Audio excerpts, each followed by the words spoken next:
This segment brought to you in association with Burger King.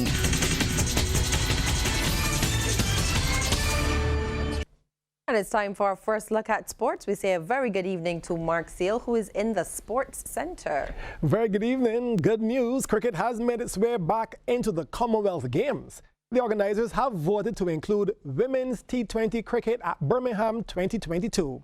8 teams will compete across 8 match days as cricket returns to the Games for the first time since 1998, when South Africa won gold in a men's 50-over format competition in Kuala Lumpur. The Birmingham 2022 Commonwealth Games will take place from July 27th to August 7th, 2022, and will see about 4,500 athletes competing across 18 sports. As in all other disciplines, the Caribbean territories will have to play as individual nations and not as the combined West Indies.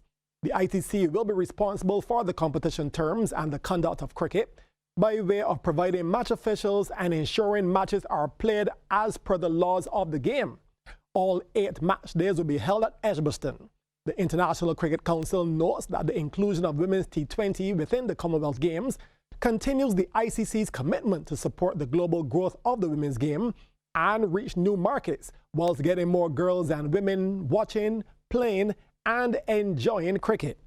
Now, back in 1998, Barbados, Antigua and Barbuda, and Jamaica were the Caribbean territories that qualified for the 16-team men's format. Meanwhile, cricket is in line to be included in the 2028 Olympic Games in Los Angeles. In what would be the end of one of cricket's longest and least satisfying sagas, MCC World Cricket Committee Chairman Mike Gatting says strong progress had been made to ensure the game is given the global platform many of its custodians want it to gain.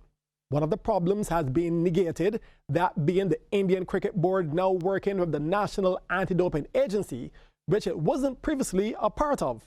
A criteria for inclusion in the Olympic movement is for male and female cricketers from all countries to comply with the anti-doping regulations. The West Indies have failed to build any sort of winning momentum in this current home series against India. After being whipped 3-0 in the T20s, the Windies are struggling in the 50-over series, easily going down to the tourists in Sunday's second game. Now, with only tomorrow's match remaining in the ODI contest, can we turn things around enough to tie the series? CBC's Sean Green examines this prospect.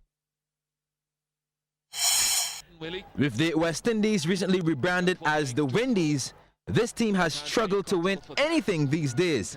After a caning in the T20s, we have started the ODI series on the same note. It's true that India is ranked much higher in the standings than the Windies, but we are playing in the Caribbean, which theoretically should even the odds a bit, right? Wrong. This Indian side, led by the irrepressible Virat Kohli, has beaten tougher opponents in their own backyard in recent times. Now looking to add the Windies to that list. The Windies have only won 2 of their last 9 games if you include the World Cup, and really hasn't managed to string together any consistently good performances. But I won't blame the selectors for this one, because when you look around the region, I think the ODI squad we have here is a good one, at least on paper. They just need to learn how to win. It's good to see Roshan Chase back in the maroon. He bowled with great control and can offer some runs in the middle order. In fact, he has a very good record against the Indians, even in the Test arena. Kohli had it much too easy in the second one-day international in Trinidad on reaching his 42nd ton. And our bowlers aren't consistent enough, especially O'Shane Thomas, who now appears to just show up to bowl fast and hope for the best. That doesn't work in this modern game anymore, especially against this Indian squad. Pace without control equal plenty boundaries. I personally like this group of ODI players for the way forward, and I think they are the best the region has to offer right now. They just need to develop a winning attitude.